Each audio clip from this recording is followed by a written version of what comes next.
Okay, so basically accidentally I pressed the stop recording button and couldn't do anything to resume it. So proceeding further, this is the tuple. What is the type of statement? It is tuple. Tuple or tuple, whatever you call it. Okay, the main difference between tuple and list is that you cannot change the values of its elements, like 3. What was L1, 1, 2, 3 for the same elements. If you assign element number first as some other value, it will take it. You can change any value inside a list, but with a tuple you cannot do it. Tuple doesn't have mutable objects. These cannot be changed.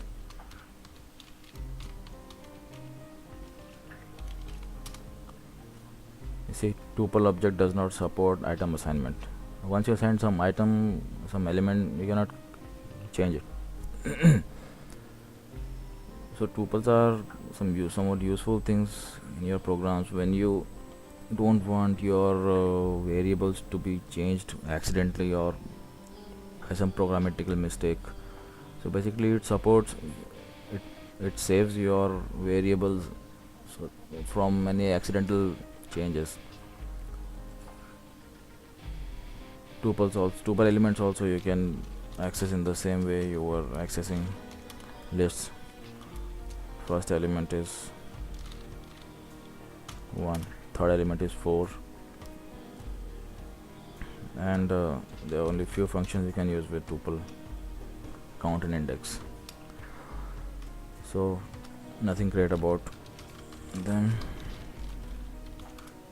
Length of tuple is 4. There are 4 elements in this tuple. Where is tuple? 1, 2, 3 and 4. Well, there's one thing, you can convert lists to tuples and tuples to lists. So it comes in very handy when you're going to use in a program, like you need to create a list. Suppose you need to add some items, you need to change some items, some element inside a tuple.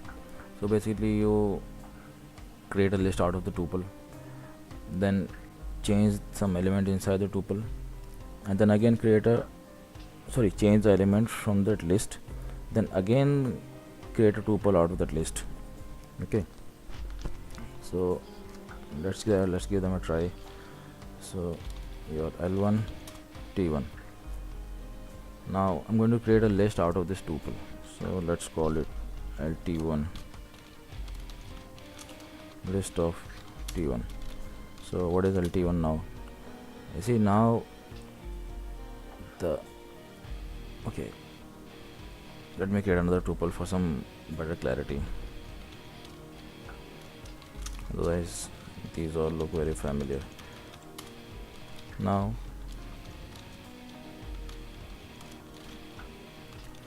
LT1 is list of tuple. What is tuple? Tuple 1. Now what is LT1? Now it has created a list of the elements of the tuple.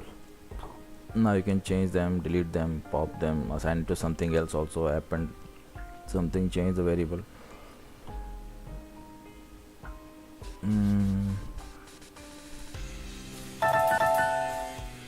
Okay, I'm going to change the value of first element.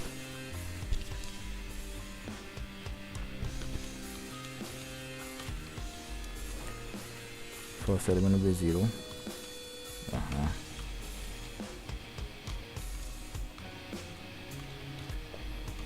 I'm assigning 9 and 9. Now what is list 1? List 1 is this one. Now I can create a tuple out of it. We'll call it TL1 is equal to tuple of LT1. Now what is TL1? Okay, so here was the tuple. Where is it? Yeah, it had these elements. Now you got another tuple whose only first element is changed and rest all the elements remain same.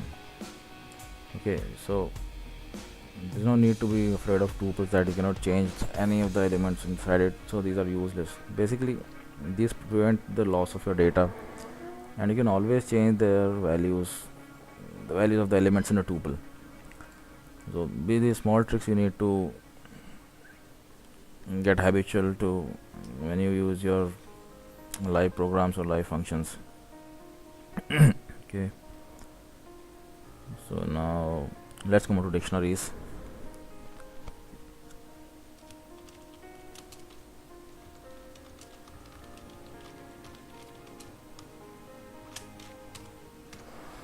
Dictionaries are just a pairs of key and value. In tuple, in list, what you do is you got individual elements, you can access them one by one. But what if you could do mapping? Suppose for example, if I take a dictionary, okay, dictionaries, tuples, sorry, lists are assigned with this parenthesis, tuples with this, and dictionaries with this. Okay, suppose I want IP of my server 1. It is the last what do you say, the last bits. Suppose first server is 111, server 2 is, let's first keep taking the simple steps, simple procedures. It is 222, and server 3 is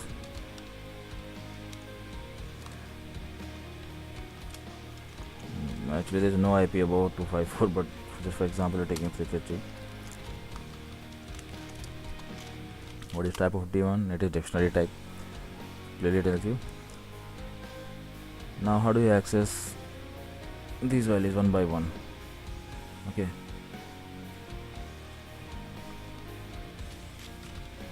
you can use all these functions with this. Copy from keys, get hash key, items, iter keys, iter values, keys, pop item, values, view items, view keys, view values. Okay,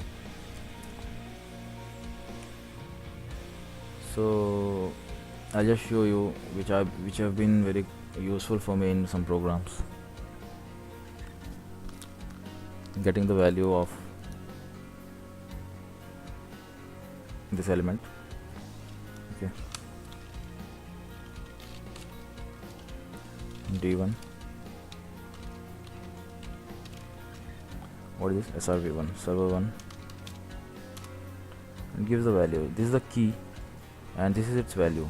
So all of the values are mapped with their keys.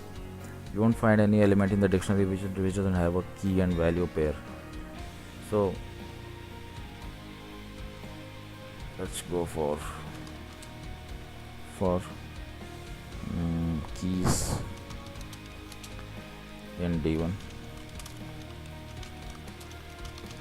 Print keys. So these all are the keys. Now for keys in dictionary 1, how do you access them? D1's key. So D1 keys. Okay, so these are very useful things for storing data with some identification. Otherwise, if you keep storing your data in lists like this, you don't have any identification. 99 belongs to what, 2 belongs to what, 3 to what, nothing like that.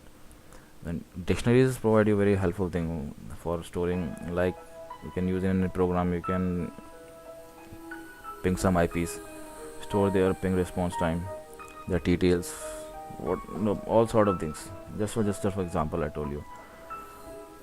Okay, you can further make it more beautified.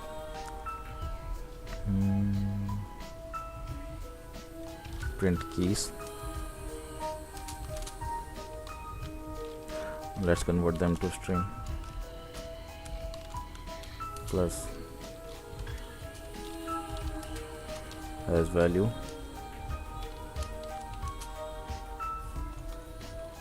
plus. Okay, a little bit more beautification. So this key has value 111, server 2 has, server 3 has, server 2 has. Basically when you use keys, dictionaries in Python automatically sorts it. So there are some functions which will tell Python not to sort the values of keys or key value pairs, and you want them to be used in some way, the same way where you had entered them, you have fed them. That is like dictionary dot ordered, some of these kind of functions. We'll use them later. Now this is a basic example of key and value pairs of a dictionary. You can iterate through them, find all the values, use them. Okay. How do you append?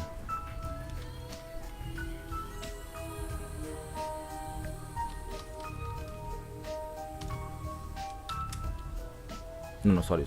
It's not like lists. So you got a dictionary. Now suppose you want to add server 4 here. How do you add it? You give a key name. This will be srv4 is equal to 444. What's d1? Now you have added another element, key with a value of 444 in your dictionary. Okay. So, and how do you remove these? Let's see. Pop. Now see, what do you want to remove? Remove specified key and return the corresponding value. If key is not found, is returned if given, otherwise key error is raised. Basically I'm forgetting the syntax. Okay, let's use this.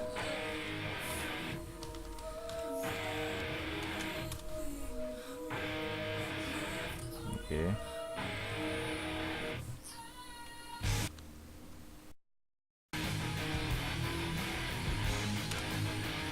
let's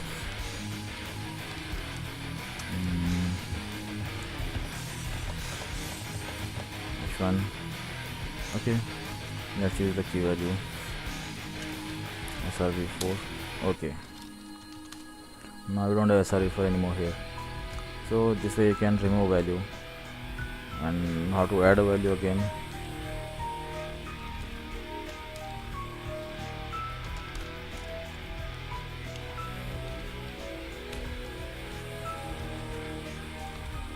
So you added another value, removed it. Rest other functions you can give it a try by yourself. Copy from keys and other items. Where's the index? Okay, let's take them to this. Now let's go on to see better. These need to be practiced. The more you practice about dictionaries, the more you get habitual, because dictionary has got some more complicacy than compared to lists and tuples. If you don't practice the way dictionaries work and behave, how to use them, you'll not be able to proceed further to next some tricky and complicated examples. So before proceeding further, better practice somewhat to some complicated examples of dictionaries, using them, manipulating them, using them in a loop, getting the values, getting the keys. Okay, so proceeding further, we'll use d1 dot keys. So this function d1 dot keys provides all of the keys in a list. Now here's a catch: key values inside a list, whereas d1 itself is a dictionary. But okay, let me simplify it. d1's list, keys list, basically is equal to d1 dot keys. You get the keys out of it. So now You got a dictionary separate, now a list separate. List containing only the sorry, not values, only the keys, and original dictionary remains the same. Now, how do you assign the values of all the keys to some other variable? Like, suppose I use d2l1. So d1 dot keys. What will d1 dot keys will give you? See, there's some tricky thing here. No, wait.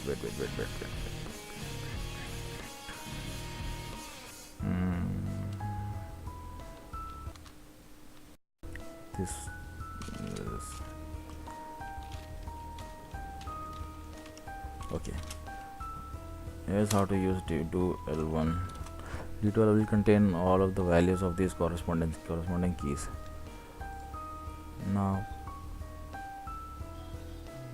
many more things to do. You can create another list, which is a combination of both. What is the first one? d1l1 plus d2l1. Okay, so you got keys at the other hand and values at the other hand. So there's many kind of manipulations you can make with dictionaries.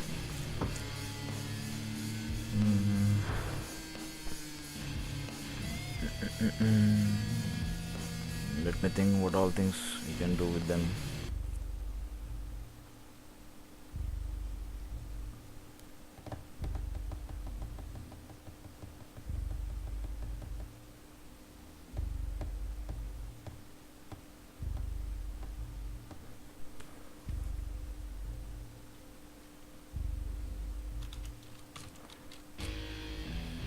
Convert dictionary to lists.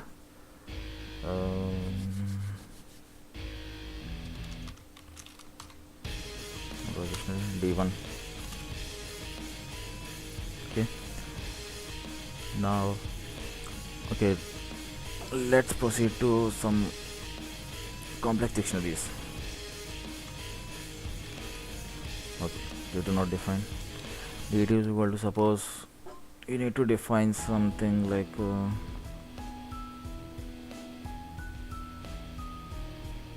site name.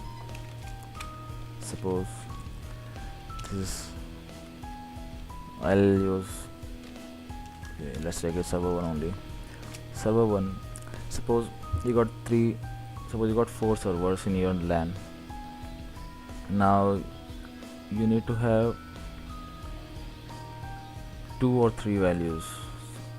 Like, first will be the IP, the last digit of the IPs. Next will be your whether the server is up or down, is online or offline. The next mapping will be like what time it was down and what time it was up. Next should be, okay, let's leave about the time right now. The next mapping should be what's the TTL value. Next mapping, like what is the ping response time, how many milliseconds. So now how do you assign server 1, 2 and 3 and 4 with all these things? We'll have to define 3 lists, separate lists, and a lot of complicacy if you don't use dictionaries. Nested dictionaries. These are called nested dictionaries. This is a dictionary, not a list. Okay, so now you need to define a list inside a dictionary, a nested one, where the first element will be your server IP. The next is your TTL. Suppose it is on the same hop, 128, and response time, let's take 50 milliseconds. Quite high, but not a problem. Next will be server 2. It's got the IP of 222.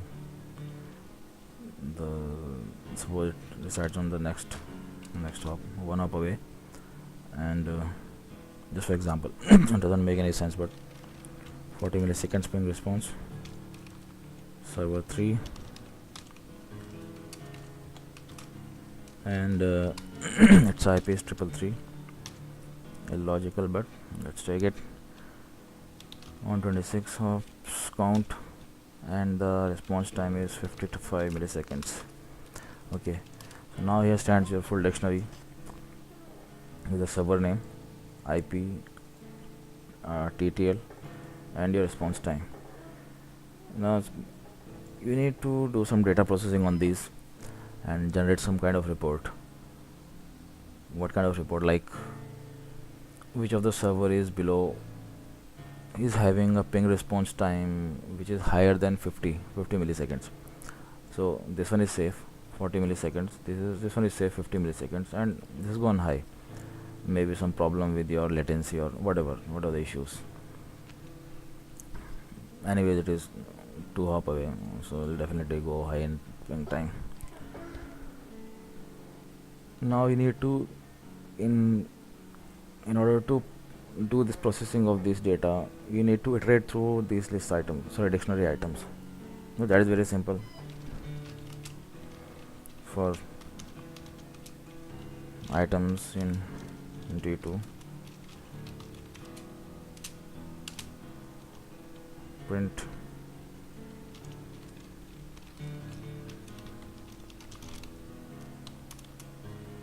D2 items. Okay, now this, you need to understand this. If you don't practice before proceeding, you won't get to know about this thing, why it is being used. I had already explained in this few minutes ago. This is the dictionary, this is items. Okay, first, what is the value of item in the first loop? When the loop goes through the first iteration, D2's first item will be SRV1. Okay, now SRV1 takes place of items in first loop. Now SRV1 is here. Now what is D2 SRV1? When you do D2 SRV1,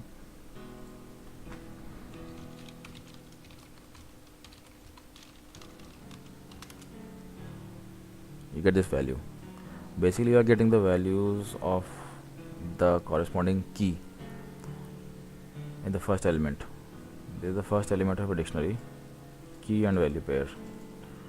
So basically you are using, in the first iteration of loop, you are using SRV1, and it prints the values of the key. In next iteration of the loop, items gets replaced with SRV3, and values of SRV3 key are these. In third iteration, items is replaced with SRV2, and SRV2's values are these.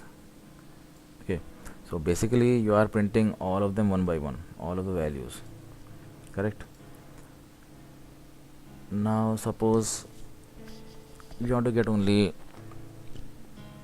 ping response time. Like I told you the situation, you need to generate some kind of report which server is having more ping latency. So for accessing these, what will the way? Okay, for example, let's take the example of, it's already there, D2's key, that will provide you the values. Now how do you access ping response time? Simply, it is a list, and which is this element number, is second element number, 1 and 2. Second, it will be on the sequence number 2. So use the element number 2 to give the ping response time. Now you need to include this thing in your for loop. Okay, here we'll use it 2. So this value of all these values, out of all these values, this value will be accessed now, because you are asking Python to access all of the values of the corresponding keys and access only this item. This element will be accessed now. Okay, So pretty good. 50, 55 and 40. Just let's do some more beautification on this.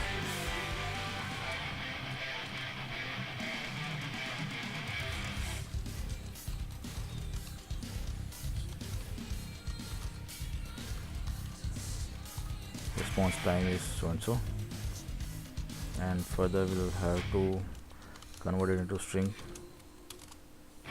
Okay, so response time is 50, 55 and 40. Now it doesn't make sense if you don't know the IP address or you don't know the server name. So now again the same new discovery. Okay,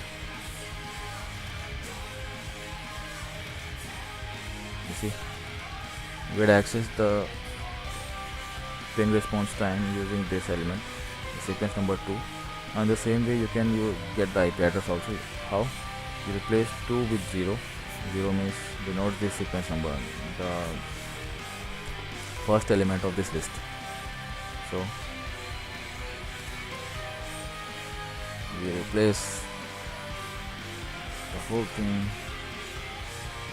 Let's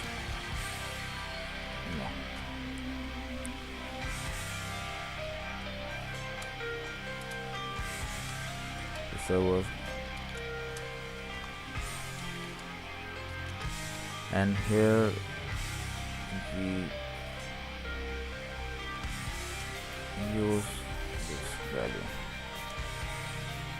Just we need to replace 2 with 0. So remember what I told you. Where is it? Oh, it's lost. Yes. D2 server keys value and element number 2. This one is given by here, so you can access this by replacing 0, by replacing 2 with 0.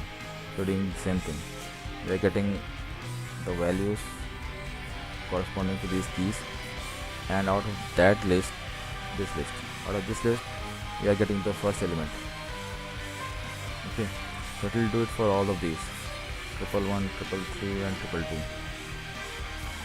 So let's give it a try.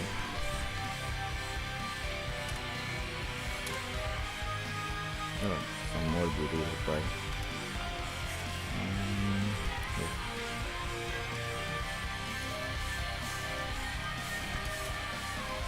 Oh, got it. The server 111 response time 50. The server 333 response time 55. Server 222 response time 40. Okay, now you got a report. Okay, which server with what IP address is having what response time. You can add many more things also, other things also, like the server response time plus with TTL value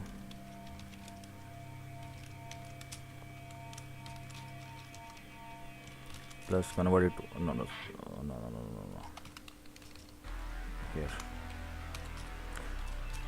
Now for accessing TTL values, you need to access the element number 2. So the sequence 1. Just get this here. Data item number 1. Okay, yes. So the server, no, let's give one more. The server IP. My shift plus I is not working. Okay, the server IP 111 response time 50 with TTL value 128. So everything beautified. If you need to get the report in the daily in the morning time, what all TTL values, what all ping response time which server is having, so it's a nice thing. Just keep running a script in the morning time and you get all the values. Okay, now what if you want to print only those IPs which are having a response time higher than 15 milliseconds? Only this one is there. Okay, let's include 50 also, 50 or above. How do you do that? You'll have to, okay, I'm jumping to if loops, but let's give it a try. Okay, first let me scratch it out.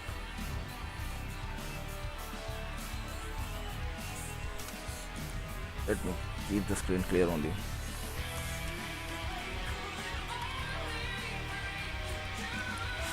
So basically the syntax is if, and what is it, d2 items of 1, d2 items of 1 was what, this one, 0th and 1st, TTL. So we need to grab the value of ping time. So basically you'll have to compare this value with 50, and if it goes higher than 50, then you have to print it out. So if the value of second, I guess it will be used as 2, 0 is IP, second is TTL, and third is your ping response time, if I'm not wrong. Yes, ping response time is the third element, that means sequence number 2. If this one is greater than 50,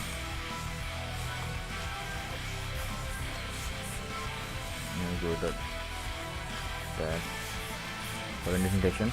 Python understands only indentations, like C understands a parenthesis, but Python understands only indentation.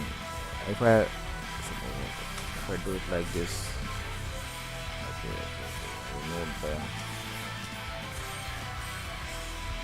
the expect an indented block, because there's an if loop and using column, so it will expect an indented item, what is it, indented line 126. Good, but here we need to print the IP 333. So basically the server with IP address 333 is having a ping response time higher than 50. Okay, now add some more beautification. Where was the beautification? Here.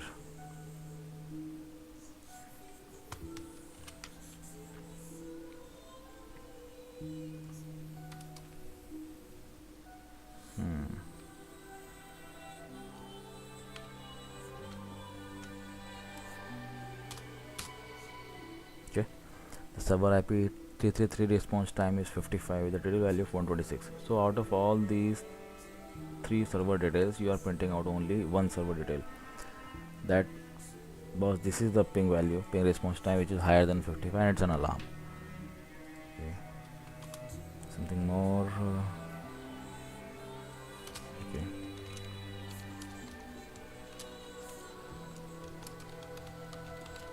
it's alarmingly high. Again, what is this? I.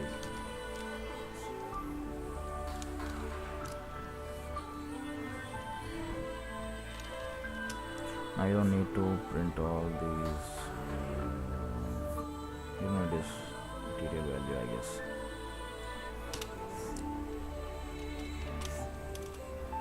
Okay, the server IP 333 response time. Oh no. Response time will be on the sequence number 2. Oh, correct. Server IP 333 response time 55 is alarmingly high. Okay, so let your dictionary be long by any amount. Doesn't matter if you are using these iterators. If you are good in finding, no, D2, need to get D2. Let me clear the scratch.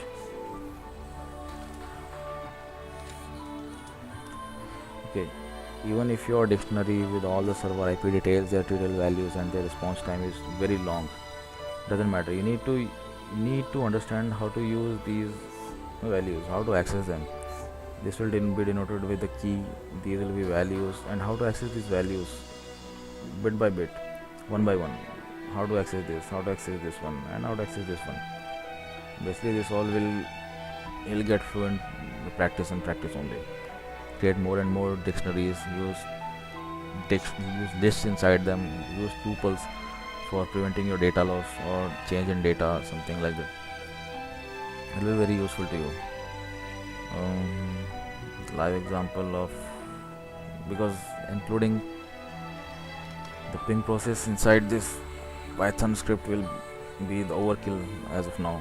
You'll have to use the subprocess and pipe its output some std out and then get the values. It will be included in the later chapters. So this is all about strings, lists, tuples and dictionaries. Now let me check if something is left, any other topic can be included in this. Just pause for a moment.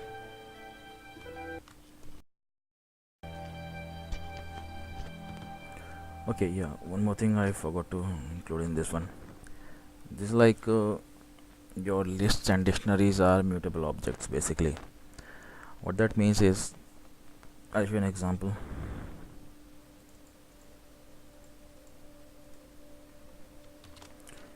Suppose you got a list 12, 3 and 4. You assign b as equal to a. Now what is b? 12, 3 and 4. Basically these are the memory points where your values are loaded, and a is just a pointer to them. A is just a reference.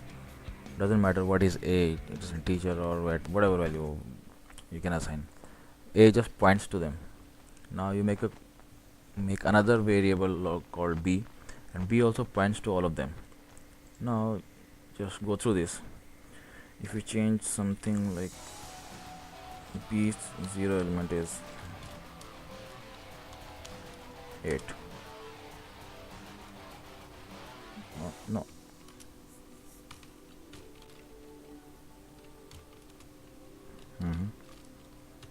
Now what is a?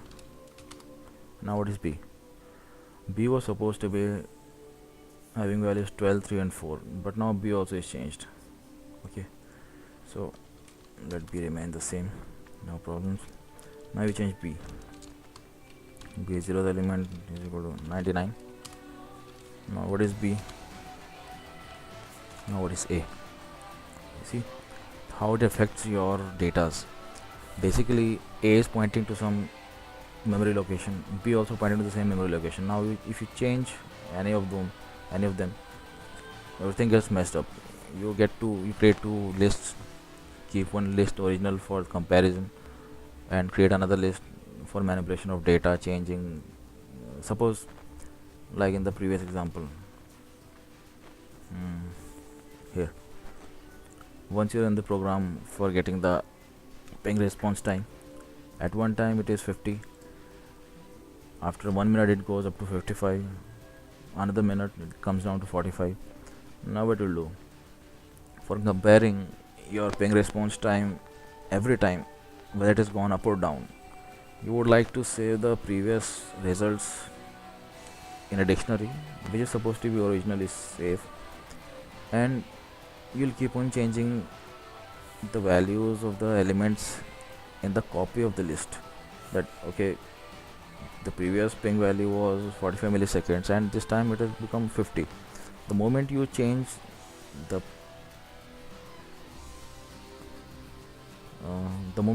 this in the memory location, because since it is a copy of another list, you change 55 to 50 and it gets changed in the original list also. And when your function compares two ping response times, the values from the original list and the new list, it happens to be same, and your program gives the output was there's no change. Previously it was 55, now also it is 55, or it has gone down to 45. Previously also it was 45, now also it's 45, and your whole program is messed up.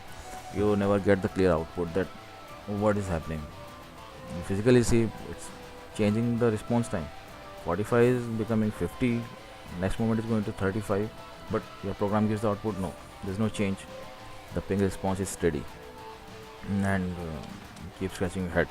So basically you should remember these list dictionaries are mutable objects, not tuples, because tuples memory values you cannot change, as we had seen in the example of tuples. So how to prevent this?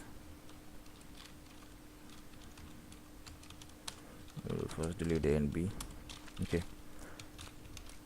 you give the value, sorry,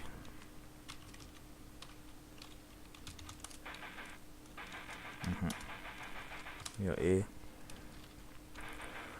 Now don't just copy the copy with the variable names, create a copy of lists. So what does this mean?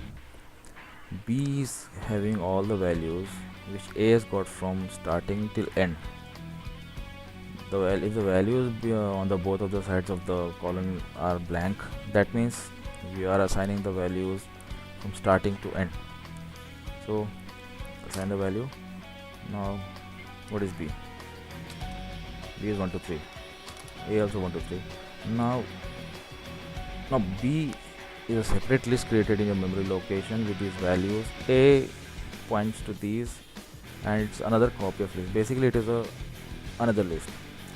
So if you happen to change the value of A, whatever value, so A is changed, but B remains unchanged. So this is the beauty of understanding mutability of objects. So now your ping response time program will give the proper output because it has changed from 35 milliseconds, it's gone to 55 milliseconds, and it's not steady. Okay, so just remember these points. If I happen to get some more points, I feel almost the important points are covered. So if you like to practice something more, you can always use all of these. What's D1 dot, okay,